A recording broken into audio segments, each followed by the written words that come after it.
but in the end, he's there for you when it counts. This couldn't be more true. I honestly just can't wait to hear his speech. Brandon Glick.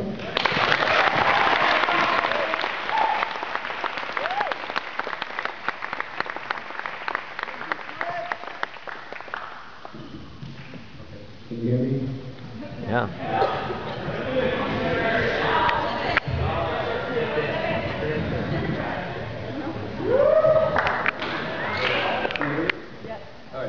Perfect. Having gone back east every summer since I was in 3rd grade, I can safely say that Bay Area kids are completely different from East Coast kids. While one would not think that the cultural differences between the populations of teenagers from opposite coasts wouldn't be that apparent, since after all, both sets of kids are living within the same country, I found that this is not the case.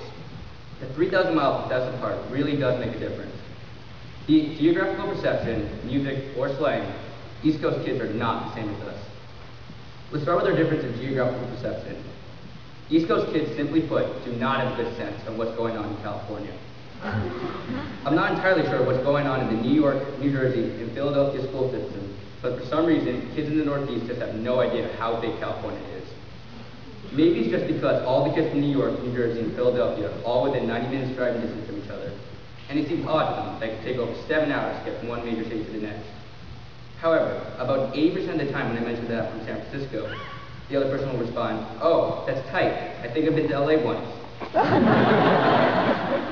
Well, cool. That's not really near me. East Coast kids also seem to be amazed by how different the climates are between NorCal and SoCal.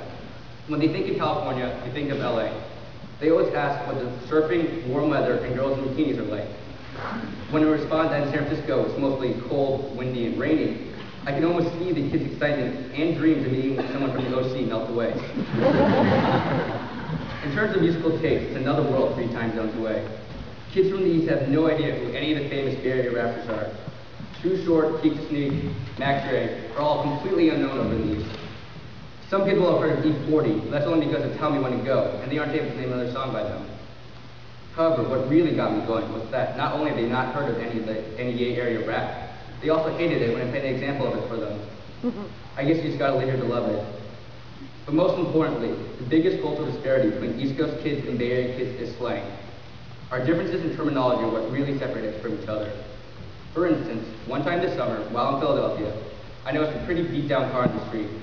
Pointing it out, I said, "Damn, that stripper's hella jank."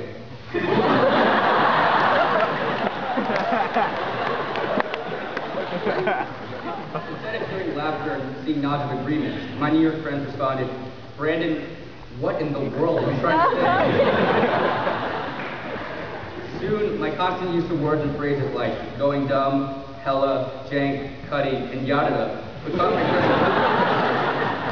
to yell at me that we're not in the Bay Area, Brandon, speak normally. I would hopefully try to argue that it isn't my fault and that these slangs are just part of my vocabulary.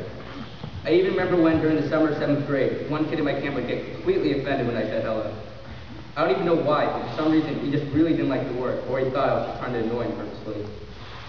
For East Coast kids, their way of saying hella is wicked. They say things like, "That's wicked awesome," or "That's mad funny." And my personal favorite, hoagie.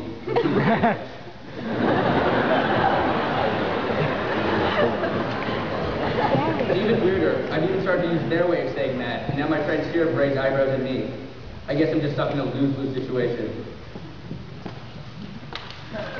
I'm not done. Now, of course, technically determining which set of kids is better is impossible, even though we all really know that those in the Bay Area are so much bossier. East Coast kids will never admit it, but they really are jealous of our unique style. Our next step is to spread our cultural tendencies to those ignorant East Coasters. There's a strong possibility that I'm going to college on the other side of the country. My only goal is to get my future friends to say something like hella, and not think anything of it. And for anyone else who's heading east for college, camps, or anything else, don't feel bad if you feel like an outsider. Because remember, you're better than them, and it's your job to keep them up.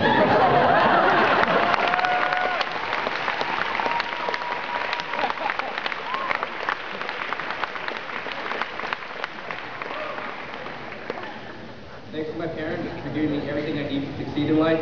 I know I don't thank you enough, and there'll never be a proper way to show you my appreciation.